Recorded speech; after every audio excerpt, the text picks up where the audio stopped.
what goes into the application that you're building. You see here we have all of the agents that you'll be seeing just in a moment, the functions that go into making this work, and all of the ontology objects, the most important part of Foundry. Inside Foundry, we currently have 8 and even more, so this is just a little sample of data that we have. But this is what makes the application work. So we have objects like the alerts, what's going on, what's happening with the machine, why is the alert happening, the actual production line, the information about the plant that we have the machines in. We have the actual manufacturing plant information, the work order, and most importantly, the machine. As Max has introduced to us, we are talking about a problem that the CEO is most interested in, which is about how do we make sure that there is no downtime, there is no loss of contacts, we're choosing the same team. So let's start with the machine. This is an object that has values such as production line, the parts, the maintenance history, all of the actions. How do we have all of this information here in Foundry in just one object? I'll show you that in the data lineage. Data lineage is what shows you how in an ontology object all these different sources of data come together. What you see here, we have the backing data set for the machine ontology object. And let's zoom out a little bit. Look at all of these different sources coming together to make something called the ontology of machine. We have time series data, we have machine data, we have modeling data for machine failures, we have raw Excel sheets, and we also obviously have data connection to things like Snowflake, every type of proprietary data connection that you can think of. We link this all together within Foundry, and we create one data source that is the end-all be-all of the machine data that you have to think about. So all of this data has always existed in your company. It's just never been all together connected in one location. Foundry does that. So now that we know what the data landscape is like in Foundry, let's talk about the first problem. Nobody sees it coming. So the agent, one of the reasons why no one can see it coming is not that they don't have the data, we don't know how to link it up and actually utilize it. Let's open up the actual workflow that the technicians will be looking at. So this is a workshop. A workshop is a UI within an application within Foundry that you can easily build off of with the existing data, functions, and agents within Foundry. So what you see here is basically just a layout of all of the plant views, all the work orders that are actively currently assigned to the technician, the current plant uptime, every detail that you could want all in one screen. But I want to talk more about the agents that are running. These are LLM-powered AI agents that are running on the information that we just talked about. These agents run failure prediction against every machine on every minute but by using information such as temperature, rotation, vibration, etc. These then flag the machine if something is about to go wrong, depending on the information that we already have stored in Foundry.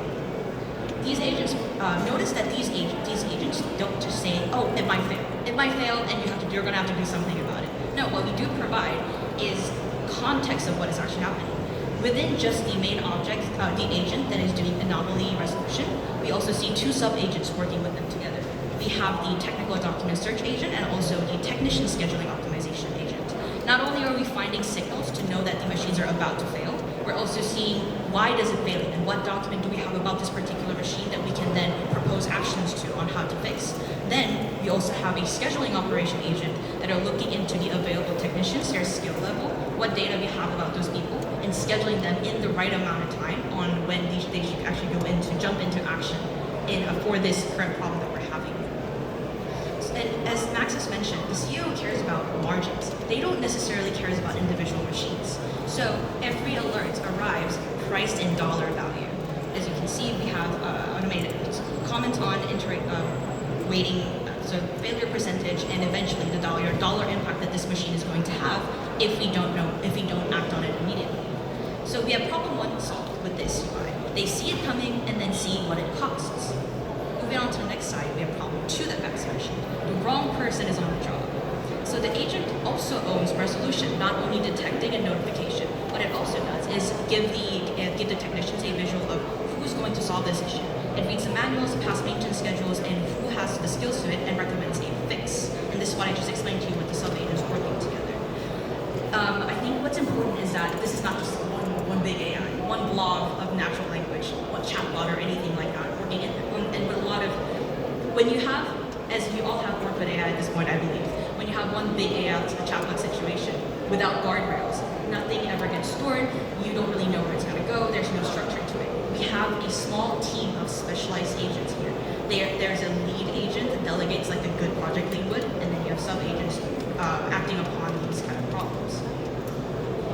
So now then we move on to context at the point of action. That was the problem 3 that I mentioned. So if we move on to the maintenance workbench, but let me mention the work queue first. So this is depending on the agent's decision on who should be assigned what problem to be solving. This is the actual work order that gets assigned to each technician. And depending on their skill level, what actually is wrong with the current machine that you have problems with. So when you click on it, we go to maintenance workbench. So this is a CAD file that we have of the actual machine part that is whatever is wrong with it. There's been a PDM alert of, oh, something's happening, something's wrong, what should we go fix it? As we talked about before, there's a downtime cost predicted with all the data we have available, and the user can now log in, look at it, and look at the proposed action, and then also what we should do after it. So I think what's really important about the screen here is like, yeah, it's a visual, it's like this is a cool UI or whatever, but I think we should concentrate on what is the technician actually getting. Instead of having to walk between the machine, the office, emailing the tech lead on like, hey, do you remember what happened with this before, so that we can like go and fix it the way we did last time? We have everything he wants in here. The telemetry data, the part location, the manual, the repair history, it's all in one place. We are not replacing the person that is fixing.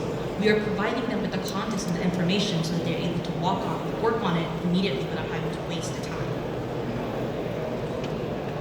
Once we have this proposal and the technician is aware of what they're supposed to do, we don't end there. If we end there, this is still ultimately just a dashboard. It just tells you what's wrong. There's some AI agents telling you, hey, this is what you should go fix.